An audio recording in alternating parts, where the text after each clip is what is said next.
Se você tem sua Bíblia, por gentileza, o Evangelho de Mateus, o capítulo 5, nós já utilizamos aqui na leitura bíblica, dando uma pista daquilo que vamos tratar nessa manhã. Mateus capítulo 5, nós vamos começar por ali. Os textos que eu vou ler nessa manhã, eu vou usar uma outra versão, não habitual, são textos que eu extraí da nova versão internacional. Então, pode ser que você encontre algumas expressões um pouco diferentes das que você está habituado com a sua Bíblia. Normalmente temos usado Almeida, Revista Atualizada, a segunda edição, é a mais comum. Eu estarei usando a nova versão internacional nessa manhã, ok? Tendo achado, antes de eu orar mais uma vez, eu queria dizer a você uma coisa. Eu quero que você preste bastante atenção no que eu vou dizer para você. Inclusive, eu queria me certificar de que nos corredores da igreja hoje eu só vou ter o pessoal que está escalado para trabalhar. Nós não temos nenhuma outra emergência, nenhuma outra coisa a fazer nessa hora, a não ser estarmos dentro desse lugar. Esse é o perímetro de segurança para o qual eu orei, e eu gostaria que a chefia do diaconato checasse se os que estão fora estão na escala, porque se não estiverem na escala, eu gostaria que voltassem para cá. Da mesma maneira, lá em cima, eu sei que eu tenho alguém de plantão que vai me ajudar com a multimídia, mas, amigos, esse é o momento de sentarmos com a família. O tema de hoje não é moleza. Ok? Eu tenho um compromisso de preparar a igreja para o encontro com o seu Senhor. Esse é o meu compromisso. E eu vou pregar sem calcular os custos de uma possível reação impopular. Eu tenho orado desde quinta-feira, quando mudei o tema, para que Deus me ajude a falar com amor, mas eu não vou diluir a mensagem de hoje ao nível das nossas conveniências. Feche seus olhos, por gentileza. Nosso Deus e nosso Pai, estamos com a Tua palavra aberta diante de nós. Parte do corpo dessa igreja está numa floresta, fazendo uma caminhada agora, subindo uma colina. Eles vão parar no alto daquela colina para conversar com o Senhor, para orar, ler a Bíblia, para cantar. Eu gostaria que a bênção que eu suplico sobre nós aqui se estendesse a eles a 200 milhas daqui, por favor, Senhor. São os nossos jovens, são os nossos filhos. Eles têm se preparado para exercer liderança. Esse é o propósito da criação desse clube. É um clube de líderes, de gente que dedica suas habilidades, as suas energias para se preparar para liderar a igreja no futuro. Eles não estão lá para acumular medalhas, nem condecorações, eles estão se preparando para liderar a tua igreja. E eu gostaria que o teu Espírito os visitasse nessa hora. E quando eles assistirem esse sermão depois, porque eu vou recomendar, que eles possam saber que foram atingidos por tua bênção nessa hora, enquanto eu suplico e intercedo. Aos que estão aqui, que se arriscaram a sair de casa hoje pela manhã, achando que poderia ser um sábado normal e comum, os que entraram nesse lugar, que possam, de fato, reconhecer que o Senhor está entre nós. Nos ajuda, Pai, mensageiro e ouvintes, nos ajuda a todos. Isso aqui tem que ver com o nosso destino eterno. Isso aqui tem que ver com consequências eternas. Isso aqui pode definir se alguns de nós vamos ter eternidade ou não. Por isso nós precisamos que o Senhor realmente nos oriente. Que a mensagem brote da Tua palavra com o poder que lhe é característico, a despeito de nós, de nossas impurezas e de nossas limitações. Ouve a nossa prece, Pai. Nós a suplicamos, nós a fazemos. Em nome de Jesus, o nosso Senhor. Amém. Mateus capítulo 5, verso 8, bem-aventurados os puros de coração, pois estes verão a Deus. Você conhece esse texto e sabe onde ele está localizado. É, quem sabe, o sermão mais famoso de Jesus, o mais longo. Foi pronunciado no primeiro ano de seu ministério e causou um verdadeiro rebuliço quando ele foi pregado. Foi ao longo de um grande dia, ele foi pregado durante algumas horas. No final da sessão do Sermão da Montanha, no final do capítulo 7, nós vemos a reação das pessoas.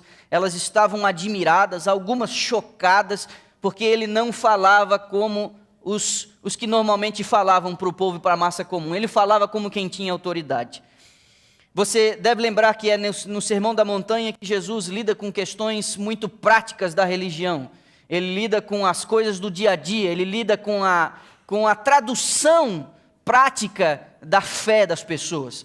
E ao contrário do que muitos imaginavam, que Jesus estava de certa maneira desrespeitando a lei, e eu quero dizer a você, ele desrespeitou as tradições, ele não levou em conta uma série de especificações e miudezas que eles haviam criado para aplicações da lei, mas em sua própria defesa é no Sermão da Montanha que ele diz: não penseis que vim revogar a lei ou os profetas, eu não vim fazer isso, e ainda diz que nada vai ser alterado, nada vai ser mudado. Mas é durante o Sermão da Montanha que Jesus, ele amplia a noção da obediência, amplia a noção da lei de Deus, não só para o aspecto das ações, mas ele traz para as intenções, o que torna a coisa muito mais complicada de se fazer corretamente.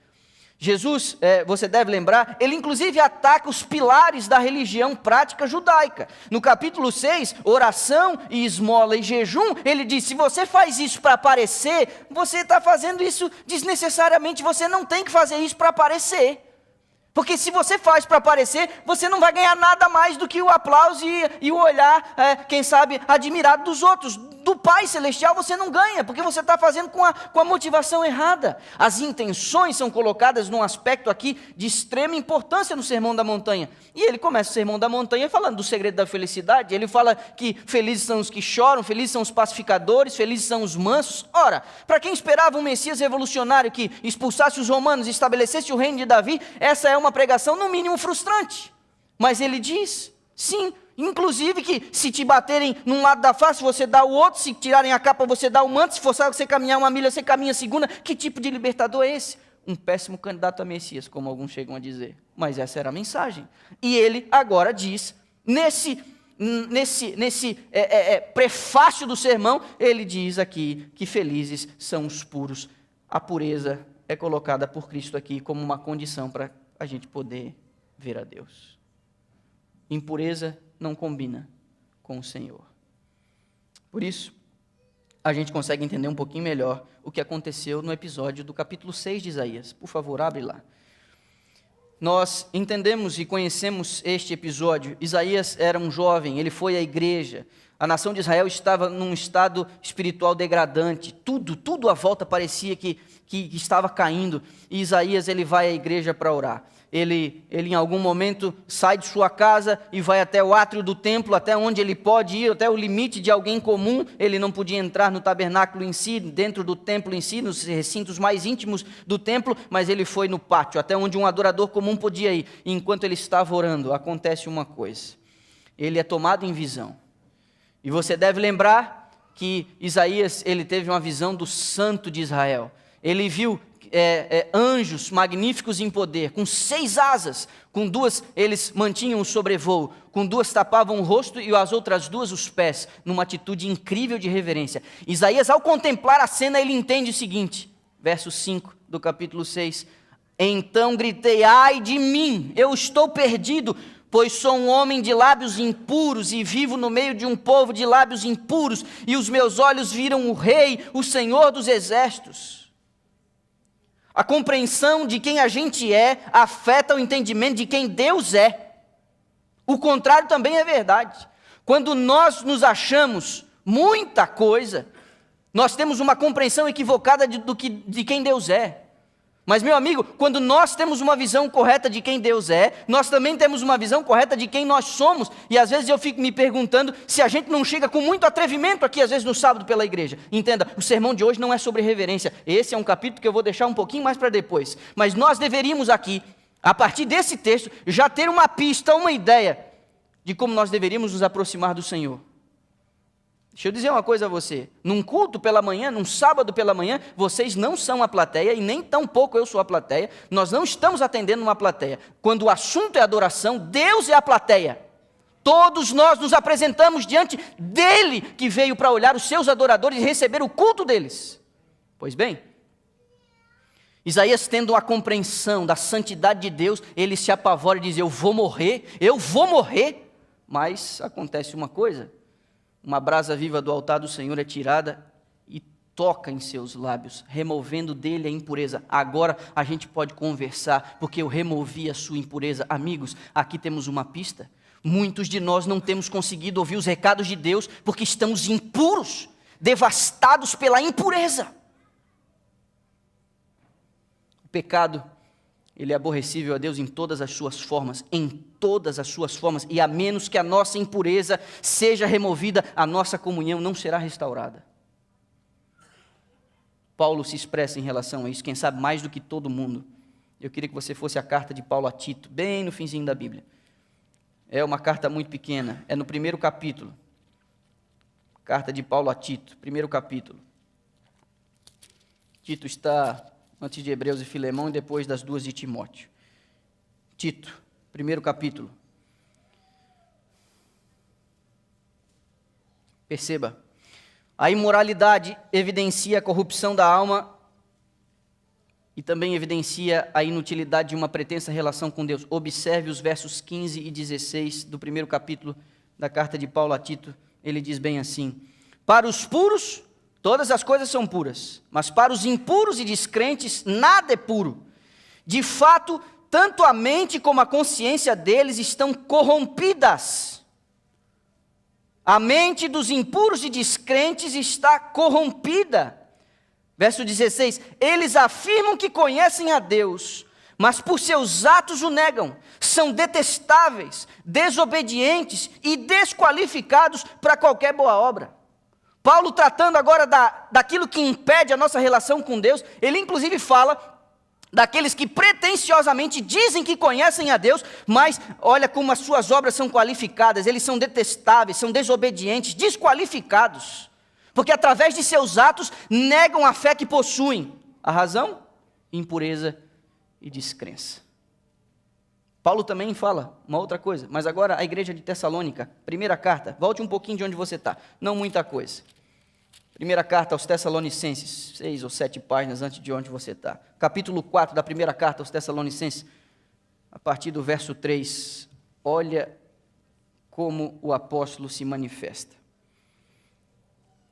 1 Tessalonicenses 4, verso 3, a vontade de Deus é que vocês sejam santificados, abstenham-se, o que diz a tua Bíblia aí?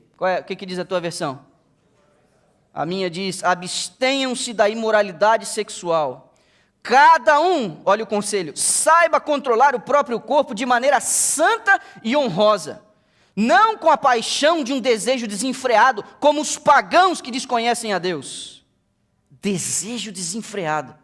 Nesse assunto, ninguém prejudica seu irmão, nem dele se aproveite. Olha a recomendação aqui. Tem gente que é tão fraco nessa área, que a recomendação é não prejudique o seu irmão. E não se aproveite dele. O Senhor castigará todas essas práticas, como já lhe dissemos e asseguramos, porque Deus não nos chamou para a impureza, mas para a, que diz a tua Bíblia? Santidade. Amigos, uma vez um senhor muito experiente me disse assim, eu ainda era um jovem estudante me preparando, no meio da faculdade ele me disse, meu jovem, você tem uma responsabilidade diante de si. E ele me deu um conselho, olhe as meninas como filhas, olhe as moças como irmãs, e olhe as senhoras como mães. O problema é que, quando Paulo escreve isso às igrejas e aos seus assistentes, ele não está tratando do problema do mundo. Ele fala que essas práticas, ele reconhece que isso são práticas comuns aos mundanos e aos pagãos. Mas quando ele escreve às igrejas e aos seus assistentes, ele está tentando resolver problemas existentes aonde? Diz para mim aonde que ele está tentando resolver os problemas. Onde é que estavam esses problemas? Na igreja. Se você voltar 2 ou 3 folhas, você vai dar com a carta do mesmo Paulo, mas a igreja de Efésios, no capítulo 5. Aqui, amigos, olha o que a gente encontra. O capítulo é o 5 de Efésios, o verso é o 3 e o 4. Diz assim, entre vocês não deve haver nem sequer menção de imoralidade sexual, nem de qualquer espécie de impureza, nem de cobiça, pois estas coisas não são próprias para os santos. Agora olha o que diz o verso 4, não haja obscenidade, nem conversas tolas, nem gracejos imorais, que são inconvenientes, mas ao invés disso, ações de graças. Amigos, nem de brincadeira. A recomendação aqui é nem de brincadeira, nós não mexemos com isso, nem de brincadeira. As brincadeiras envolvem as piadas que contamos ou aquelas que nós permitimos que outros contem na nossa presença. Esses gracejos e conversas tolas e proceder inconveniente, com aquilo que a gente assiste, com aquilo que a gente compartilha, com aquilo que a gente acha graça e com aquilo que... Como que pode alguém se sentir à vontade para me mandar algumas coisas? Como que pode alguém se sentir à vontade para contar algumas coisas na minha presença? Que tipo de recado eu estou dando? A recomendação é clara, nem sequer menção de imoralidade sexual. Não haja obscenidade, nem conversas tolas, nem gracejos imorais. Mas eu só estava brincando. Amigo, segundo a orientação bíblica, a gente não brinca com essas coisas. A gente não flerta com essas coisas. Olha o capítulo anterior, o 4. Pela incidência dessas recomendações, eu fico imaginando que esse problema tem se arrastado ao longo de todas as gerações. E aí eu fico pensando, se Paulo gastou tanto tempo com isso, como eu posso, como pastor de uma igreja, ignorar esse problema e fingir que ele não existe? Capítulo 4, a partir do verso 17. Assim eu lhes digo, e no Senhor eu insisto, diz Paulo, que não vivam mais como os gentios que vivem na futilidade dos seus pensamentos. Eles estão obscurecidos no entendimento, eles não conseguem ver, estão cegos, sua mente está entorpecida e separados da vida de Deus por causa da ignorância em que estão, devido ao endurecimento dos seus corações. Tendo perdido toda a sensibilidade, olha a expressão que o apóstolo usa, eles se entregam à depravação, cometendo com avidez toda espécie de impureza, estão atrevidos nessas práticas. Todavia, não foi assim que vocês aprenderam de Cristo. De fato, vocês ouviram falar dele e nele foram ensinados de acordo com a verdade que está em Jesus. Quanto à antiga maneira de viver, vocês foram ensinados a despir-se do velho homem que se corrompe por desejos enganosos, a serem renovados no modo de pensar e revestir-se do novo homem, criado para ser semelhante a Deus em justiça e em santidade provenientes da verdade. Paulo está aqui dizendo que isso é comum entre eles. A razão é porque o seu entendimento está obscurecido, é porque o Evangelho não lhes ilumina mais a alma, a mente, mas isso não é a nossa realidade, essa não é a realidade da igreja, não deveria ser assim na igreja, porque temos a verdade, porque cremos no Evangelho, não foi assim que fomos ensinados. Paulo faz um contraste, agora, ele diz e expressa o que está acontecendo no mundo, e agora está fazendo um apelo à igreja, não é assim que a gente vive.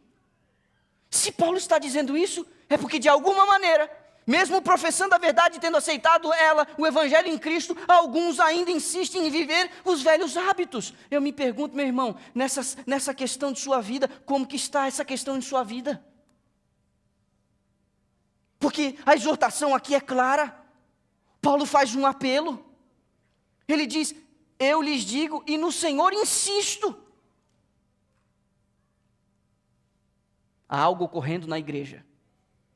Há algo que ocorria na igreja. Eu me pergunto, há algo que está ocorrendo na igreja? Agora,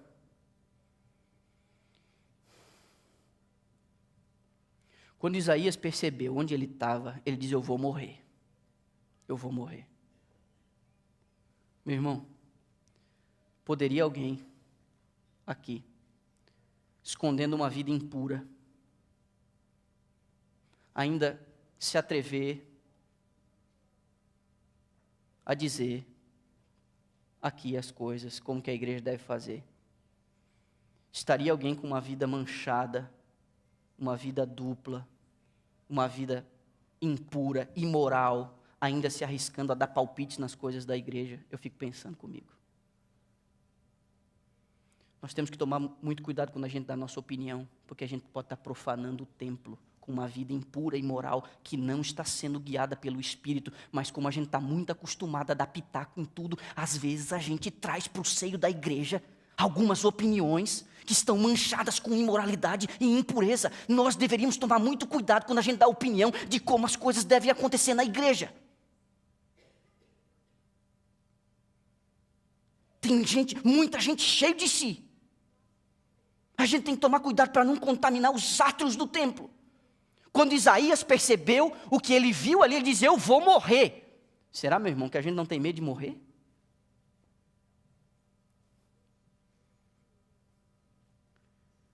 Eu tive cuidado essa semana. Eu não quero ignorar o que está acontecendo. Então eu queria que você percebesse aqui algumas informações. Esse negócio aqui, não, isso não tem nada a ver com a igreja, não. 37, essa é a fonte, você pode encontrar, a fonte é do Treasures. É uma instituição que busca resgatar pessoas do tráfico sexual com pesquisa. Eles levantaram os seguintes dados: são 37% do conteúdo da internet é pornográfico. 37% do conteúdo da web é pornográfico. De cada 3 coisas que tem, uma tem que ver com imoralidade sexual. Tem movimentado 100 bilhões de reais no ano, em torno de 30 bilhões de dólares. São 10 mil reais por segundo, são cerca de 3 mil reais por segundo o que essa indústria movimenta. É a segunda maior fonte de renda do crime organizado. Sim, crime organizado. 94% desse conteúdo tem que ver com mulheres. E 90% das que responderam à pesquisa reconheceram que foram abusadas na infância. 1,4 milhões de escravas sexuais. Muito do conteúdo que é promovido na internet, que facilmente se acessa, são resultado de escravidão sexual, de mulheres que são forçadas a fazer o que fazem diante das câmeras para alimentar um comércio horroroso, para alimentar a imoralidade de um mundo que está decadente do ponto de vista moral cada vez mais. Mas o que me assusta ainda mais é que uma outra pesquisa por uma ONG britânica, National Society for the Prevention of Cruelty to Children, em 2015 eles entrevistaram 700 adolescentes, 10% deles entre 12 e 13 anos admitem o vício em pornografia. 12% deles disseram já ter participado de uma filmagem sexualmente explícita. E aí você tem os nomezinhos que eles dão para isso daí. O compartilhamento instantâneo e temporário de imagens, de fotos, de vídeos. 20% desses adolescentes, de 12 a 13 anos, quando questionado, diz que acham que a pornografia é uma coisa natural e faz parte do cotidiano. Paulo não tinha internet, mas tinha esse tipo de problema. Eu fico me perguntando se eu não tenho esse tipo de problema hoje.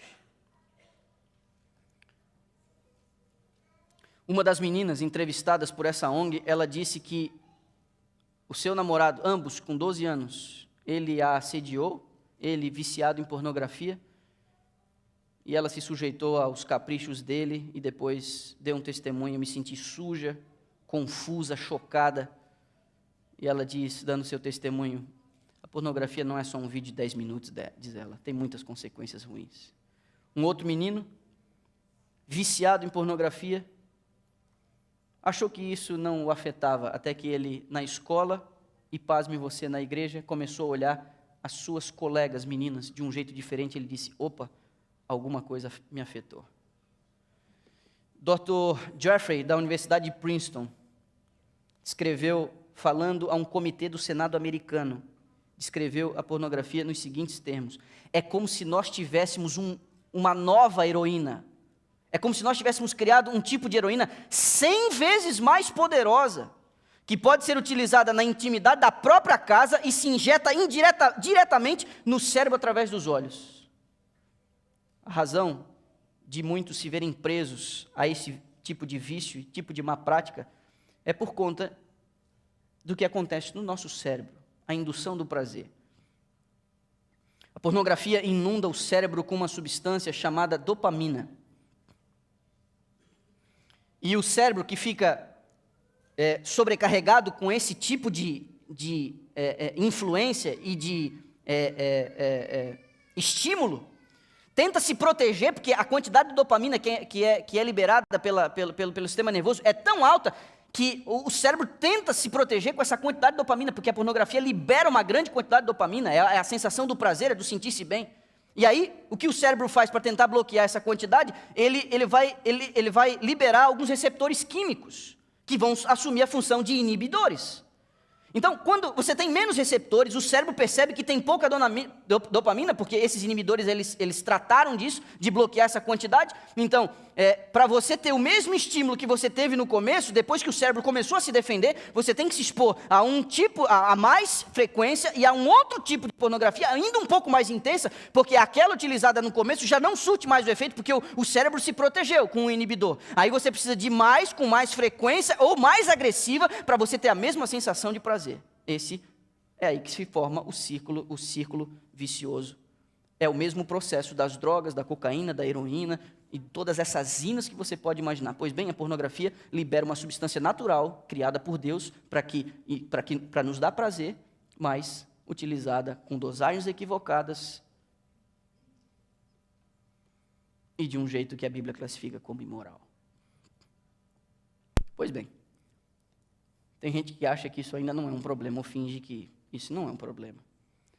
Mas a Bíblia diz que as pedras um dia vão falar. Eu queria chamar uma pedra para falar aqui para vocês. Eu vou pedir a ajuda da Fabiane lá em cima. Existe o testemunho de alguém. Alguns, quem sabe, já devem ter até entrado em contato com esse testemunho. Ele foi veiculado na conta pessoal de um ator hollywoodiano chamado Terry Crews. E ele dá o testemunho dele em relação a isso aqui. Não é um membro da igreja, da nossa igreja, mas é alguém que admitiu que tinha um problema. Eu queria que você prestasse atenção nisso agora, por gentileza. Hey, what's up, Facebook family? How you doing? It's me, Terry Crews again. I just want to address some things real quick, man. The subject is dirty little secret. And, for years, my dirty little secret was that I was addicted to pornography for years. Now, most of you who are on Facebook are using the internet.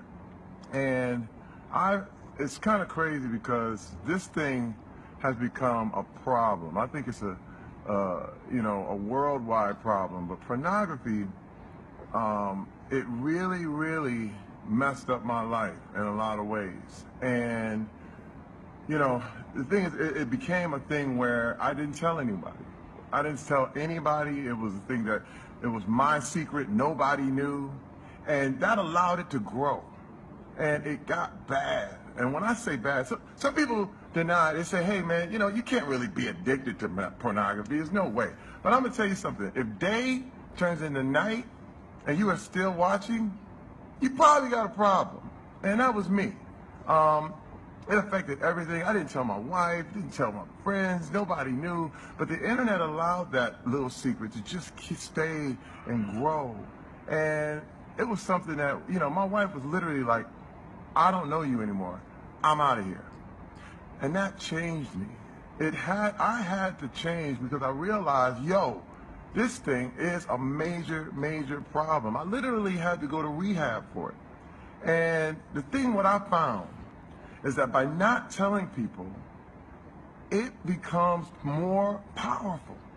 But when you tell, and when you put it out there in the open, just like I'm doing right now, to the whole world, it loses its power. And everybody wants you to keep this little secret. Don't tell anybody. Don't whisper in this and this. I'm telling. And I'm putting it out there. Let me tell you something. I've been free of this thing probably going on 6, 7 years now, thank goodness. But now it's become my battle to help other people who are going through the same thing. Now I know, again, you're on the internet. If you don't have this problem, it's okay. A lot of people don't. But there are a lot of people who can't stop. And I'm here to help you. You can talk to me. Now, some of you may not agree. Please tell me what you think. But my issue was, and is with pornography, is that it changes the way you think about people. People become objects. People become, body parts. They become things to be used rather than people to be loved. And it really, you start to change the way you see people. And you start to use people. You start to feel like, you're the man and they're just, whatever. And I had to change my thinking. I had to change what I believed. And once I knew, and once I was aware of what it was doing to me, it changed me. And I knew, I said, I got to stop this. And I'm going to tell you this. My wife was like, I'm out. And you know what? I did not get help so that I could get my wife back. I just want to tell you that. I got help because I needed it. My wife could have decided, I'm gone, and that would have been it. And you know what? Ain't nothing I could have done about it because that was her choice. But she did decide to stay with me because she knew I was repentant. She knew I was going to get help, and she knew I was sorry. Let me tell you something. Not enough to just ask forgiveness. It's always, always necessary to make amends, to fix the problem, to do whatever you can to fix the problem. So, if you are going through some things like this, or if you're not, if you agree, if you don't agree, I'm keeping it real, y'all. I'm keeping it real. Hey, it's your boy Terry Crews. I'm not playing. It's intensity level Terry Crews. We going all the way. 2016. You know what I mean? We don't battle people. You battle mindsets. A gente já teve o que a gente precisava disso. Você sabe que às vezes eu fico pensando que um testemunho desse pode ser até mais poderoso do que um verso bíblico, né? Porque às vezes a Bíblia já não tem mais surtido o efeito que deveria surtir na mente de alguns de nós. E a razão, nós não fomos deixados às cegas quanto a isso. Eu queria que você observasse que a velhinha, há mais de 100 anos atrás, falou alguma coisa sobre isso, quando nem havia a internet e a disponibilidade desse conteúdo em larga escala como nós temos hoje. Primeiro, ela faz uma associação entre a imoralidade sexual pela masturbação com a ociosidade. Perceba, a ociosidade, quando você não tem o que fazer, quando você não tem nada de útil, quando você não faz nada de útil, leva à condescendência com os hábitos corruptos. A laboriosidade, você se ocupar com alguma coisa que presta, não fadiga e consome a 1/5 parte do que o faz o pernicioso hábito da masturbação. A ociosidade é uma maldição e produz hábitos imorais. Olha o que diz ela. Algumas crianças começam a prática da masturbação na infância, eles não têm a mente tranquila. Seu comportamento não é reservado e modesto. São ousados e atrevidos e permitem-se liberdades indecentes. O hábito da masturbação rebaixou-lhes a mente, manchou-lhes a alma. Pensamentos vis, leitura de novelas, histórias de amor, livros imundos, avivam-lhes a imaginação. E exatamente esses se ajustam ao seu espírito depravado. Ela está falando de leitura, de uma meia dúzia de fotinhos, que quem sabe algum conteúdo por debaixo dos panos era acessível no final do século XIX. E agora, que você tem tudo na palma da mão e de graça, com toda a descrição do mundo, você pode acessar esse tipo de coisa. Antigamente, há alguns anos atrás, para um adolescente que estava se aventurando no mundo pornográfico, ele dava um baile para conseguir comprar uma revista num bairro distante, numa cidade do lado, para esconder, para botar debaixo do colchão, numa gaveta, no porão da casa, seja lá o que for. Mas, meu amigo, as coisas estão cada vez pior, porque o acesso está cada vez mais fácil, o conteúdo é cada vez mais abundante, e você consegue fazer isso aqui em qualquer lugar. Com um fone de ouvido e um cantinho numa praça, num restaurante, na hora do almoço, seja lá onde que for, à noite quando vai dormir, seja lá onde for, você consegue fazer tudo com a palma da sua mão. Aí, olha o que ainda diz Paulo. 2 folhas para frente você vai encontrar a carta aos Filipenses, no capítulo 2. Você viu? Nós fomos a Tito, nós fomos a Tessalonicenses, nós fomos a Efésios. Eu não vou mexer com Coríntios hoje, mas agora a gente já está em Filipenses. É muita carta, é muita orientação em relação a isso. Ele está combatendo um problema real na igreja do primeiro século. Filipenses 2, verso 15, para que venham a tornar-se puros e irrepreensíveis, filhos de Deus, inculpáveis, no meio de uma geração corrompida e depravada, na qual vocês brilham como estrelas do universo. Deus tem um propósito para a sua igreja, Deus quer que sua igreja seja diferente, mas por que às vezes a gente age? Por que às vezes os nossos hábitos, o nosso vocabulário, o nosso procedimento parece que está tão alinhado com as coisas do mundo? Porque nós temos o coração tão manchado quanto? Porque nossa alma está tão contaminada quanto? Porque a nossa mente está tão depravada quanto? E não há diferença. A fonte está poluída. Aí alguns podem dizer o seguinte, como Paul Washer costuma, às vezes ao falar para a sua audiência, aí alguns vêm com aquela desculpinha esfarrapada assim, mas esse é o problema de todo homem. Todo homem, vírgula, meu irmão. Todo homem deveria temer a imoralidade sexual. Todo homem deveria evitar esse tipo de coisa. Mas não venha dizer e colocar todos os homens no mesmo saco, dizendo que é o seguinte, esse é o problema de todo homem. Isso é uma desculpa para a gente amortecer a nossa consciência, o nosso coração mofado. Isso aí serve como um conforto para o próprio pecado. Isso não é uma verdade. E eu volto a dizer, Deus não nos deixou às cegas em relação a isso. Alguns que fazem alta profissão de fé, diz ela, não compreendem o pecado da masturbação e seus seguros resultados. O hábito longamente arraigado lhes tem cegado o entendimento. Eles não avaliam a excessiva malignidade deste degradante pecado que lhes enerva o organismo e destrói a energia nervosa do cérebro. Eu, antes de passar para o próximo slide, quero apenas fazer aqui uma observação. Se você for a qualquer especialista da sexualidade, se você for a qualquer consultor comum, se você for à internet, nesses pseudo-conselheiros sexuais, você vai dizer que isso é a coisa mais natural do mundo, especialmente na infância, na juventude, adolescência, porque é a descoberta do corpo, porque é isso, porque é aquilo, porque isso é natural, porque não tem problema. Vai atrás disso aí, meu irmão, vai atrás disso aí para você ver. Nós temos orientação. Nós temos conselhos diretamente relacionados a isso. Nós sabemos onde isso vai dar. Ela continua. Os princípios morais são demasiado fracos quando em luta com o hábito arraigado. Solenes mensagens vindas do céu não podem impressionar fortemente o coração não fortalecido contra a condescendência com esse degradante vício. Olha o que está dizendo aqui, solenes mensagens vindas do céu não podem impressionar.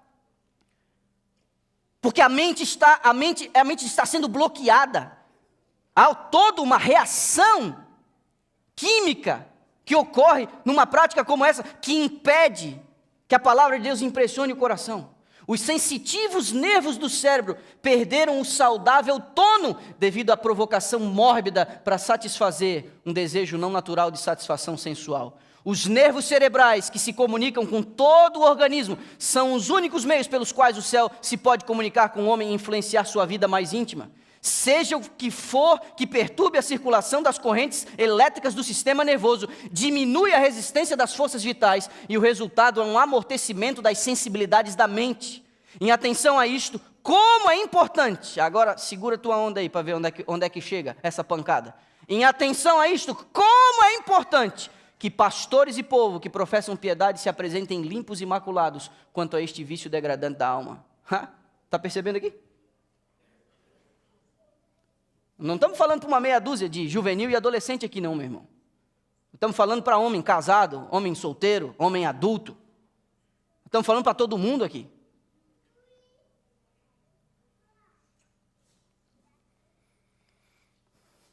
O último texto que eu selecionei dela é esse aqui.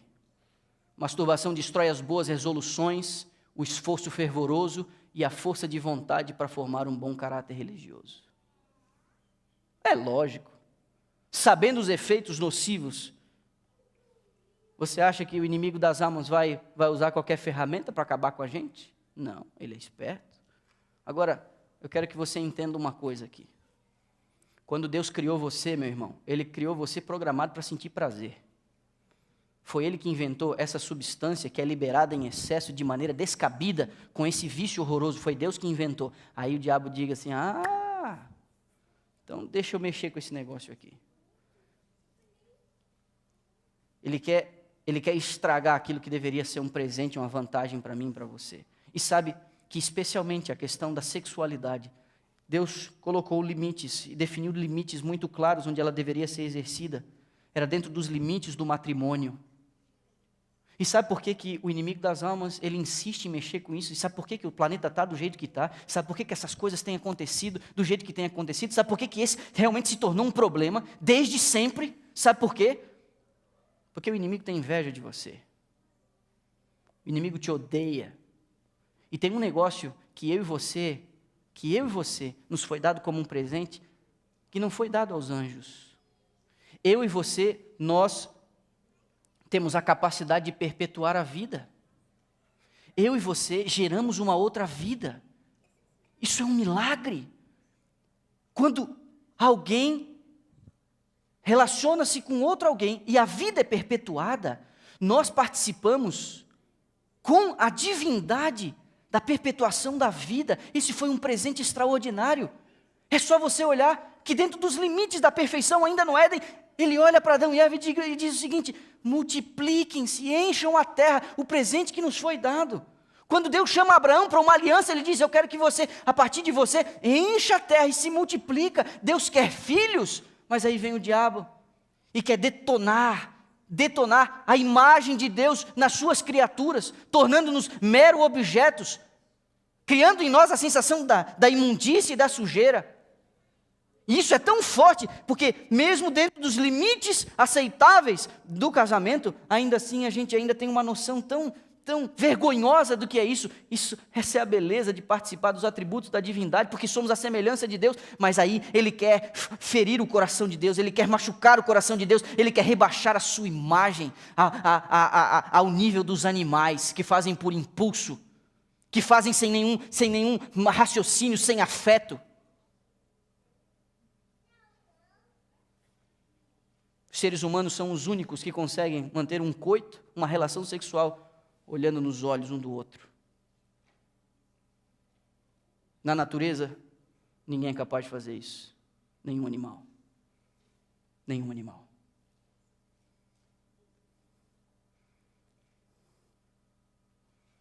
Se você acha que isso não é uma coisa muito perigosa, eu vou sugerir que você fale com 3 pessoas. Converse sobre esse assunto, primeiro com um pastor, da sua confiança, seja ele qual for. Converse sobre isso com um policial. E conversa com um advogado. E aí você vai perceber quanto crime, quanta degradação, e quantas coisas terríveis têm fluído de impulsos não controlados. Observe. Quem sabe isso aqui pode ajudar-nos um pouquinho. As causas e os efeitos da pornografia. Ela se torna uma fuga, gera desconexão com a realidade. A ansiedade e a depressão alimentam o vício. Você quer matar o que está fazendo você sofrer. E muita ansiedade e depressão são tratadas com essa pílula que só aumenta o problema. A vontade, a força de vontade, o domínio próprio se enfraquece. E ela afeta o comportamento e torna mais difíceis as relações pessoais. Essa, inclusive, é uma das razões pelas quais nós ainda encontramos tantos problemas dentro do casamento, tanta intolerância, tantas palavras rudes, tanta falta de compaixão. São os segredos sujos que são mantidos. Porque aquilo que precisaria ser tratado e atendido dentro dos limites santos do matrimônio, você consegue resolver sozinho num quarto escuro.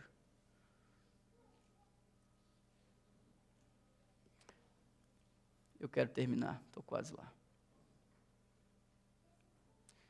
Deuteronômio capítulo 32, por gentileza. Esse é um texto que eu queria que você entendesse.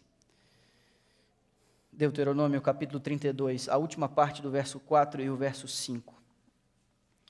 Aquela geração que foi impedida de entrar na terra de Canaã, a ela também foi atribuída algumas características. Fazendo uma retrospectiva, Moisés, em seu discurso de despedida, ele diz assim, capítulo 32 de Deuteronômio, última parte do verso 4 e o verso 5. É Deus fiel, que não comete erros, justo e reto ele é. Seus filhos têm agido corruptamente para com ele, e não como filhos. Que vergonha! São geração pervertida e transviada. Por isso ficaram de fora da terra de Canaã. Porque havia perversão, porque havia corrupção. Inclusive isso tem marcado até mesmo o declínio de reinos ao longo dos séculos. O inimigo das almas tem conseguido fazer tantas coisas. Hoje eu poderia dizer que existem 3 gerações muito distintas que estão aí vivendo. Classifiquei elas com o nome de filme. Nós temos a geração Harry Potter, acostumada à magia e feitiçaria. Nós temos a geração Game of Thrones, com uma noção distorcida do bem e do mal e uma percepção errônea em relação à vida. Temos a geração 50 tons de cinza, com sérios transtornos sexuais. Eu vou mexer com isso, coisa por coisa, item por item, até que eu possa entender que da torre de vigia eu dei a mensagem no sonido certo.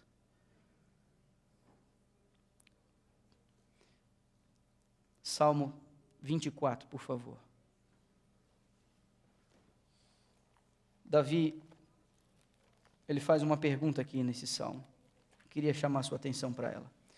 Nós começamos com as palavras de Jesus: bem-aventurados os puros, porque eles vão ver a Deus. Então Davi, no Salmo 24, um belíssimo salmo, ele diz assim nos versos 3 e 4: quem poderá subir o monte do Senhor? Quem poderá entrar no seu santo lugar? E ele responde no verso 4, aquele que tem as mãos limpas e o coração puro, que não recorre aos ídolos, nem jura por deuses falsos. Meu irmão, Jesus disse que felizes são os puros, porque eles verão a Deus. E agora Davi está dizendo, quem que vai poder subir no monte santo do Senhor? Quem que vai poder estar no seu santo lugar? Ou seja, quem vai poder ver o Senhor? Quem vai poder herdar? Porque Moisés está acabando dizendo, eles não têm como entrar. Geração pervertida, corrompida que era, não puderam entrar, não tomaram posse do reino.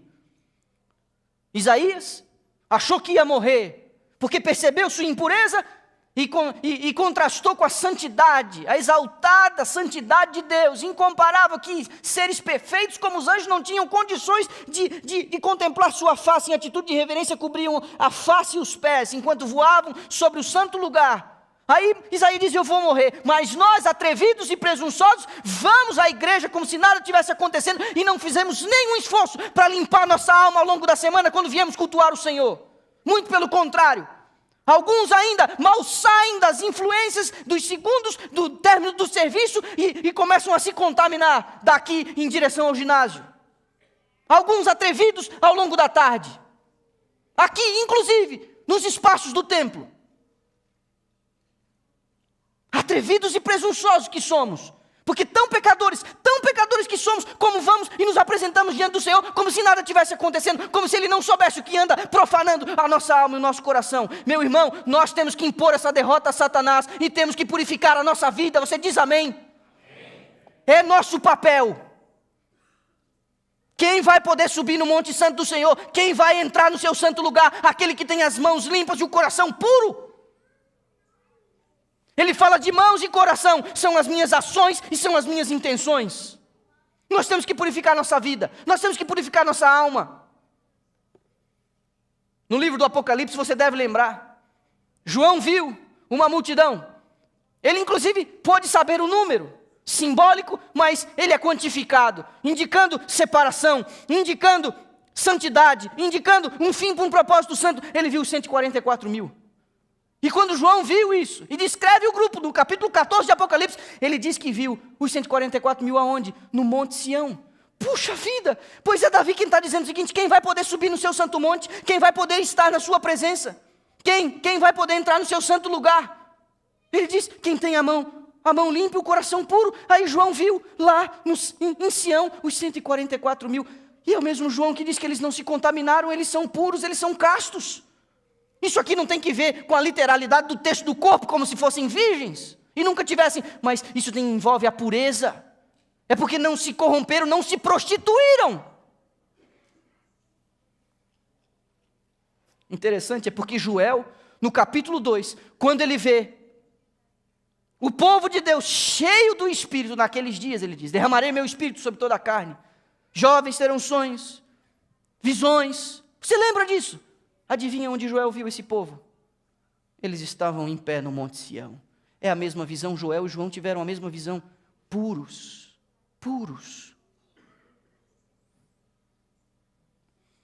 Mas, meu irmão, nós temos que fazer uma ação conjunta aqui, igreja e família. Igreja e família, nós precisamos dar as mãos e tomar uma ação conjunta. Eu já recebi ligações suficientes de pais que não sabem mais o que fazer com seus filhos ao longo desses últimos 13 anos. Eu não posso ser indiferente às minhas responsabilidades como pastor, nem no púlpito e nem quando eu vou na sua casa. Mas eu posso dizer uma coisa, é quase impossível neutralizar os efeitos da negligência paterna. Eu posso fazer o que for aqui da frente. Nós podemos bolar o plano que for, como anciãos, como liderança, como oficiais. A gente pode imaginar o melhor ano, as melhores ações possíveis, e estamos planejando. Mas é quase impossível a gente neutralizar, como igreja, os efeitos da negligência paterna. Você precisa conversar com seus filhos sobre esse assunto. Se você não sabe como, porque o seu pai não conversou com você, então você aprenda. Você precisa impor limites aos seus filhos. Você precisa controlar o conteúdo e o acesso dos seus filhos a esse tipo de imundícia. Se for necessário, você tira isso aqui da mão dele. Pastor, mas eu preciso me comunicar com seu filho. Então você compra um celular, não um smartphone. Você pega aquele, existe ainda uns que fazem ligações, que mandam texto. Você usa isso, porque se você tem ou desconfia desse tipo de problema em casa, se o Espírito de Deus te revelar, seja lá como for, por favor, você resolva isso, porque não tem o que a gente fazer aqui da frente se você não nos ajudar. Só que a última coisa é a seguinte, você precisa conversar com seus filhos, você precisa impor, dar limites aos seus filhos, você precisa controlar o conteúdo, mas sabe, a última coisa? Você precisa dar o exemplo aos seus filhos. Porque se eu estou falando para a gente, que tem filhos, que você suspeita ou até mesmo sabe, que eles enfrentam esse tipo de problema, mas você está no mesmo barco, a minha pergunta é: que força você vai ter como pai para fazer restrições? Nós temos que purificar o acampamento de Israel. O Espírito de Deus precisa nos reconhecer como seu povo.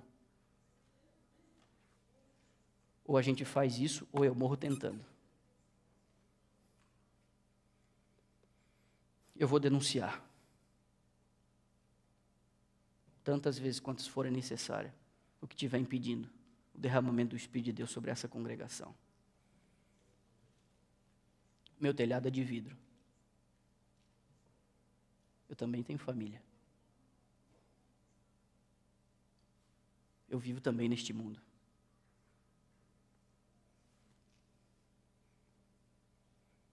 Mas eu não posso me acovardar. Eu disse no começo, e termino com isso agora no final. Eu vou tentar ser o mais amoroso possível, indo à sua casa. Essa semana foram 34. Essa semana tem quase 30. Eu vou lá. Eu vou ser o mais amoroso possível. Em todas as visitas ao final eu estou dizendo, eu sou o seu pastor, você tem o meu telefone, me liga quando você quiser, no horário que você quiser. Eu estou à sua disposição, tenho compromisso em levar você para o céu. Mas eu não vou diluir a mensagem de Deus ao nível das nossas conveniências. Isso foi um problema para a igreja primitiva. E tem sido um problema para a nossa igreja. E nós vamos combater com todas as nossas forças.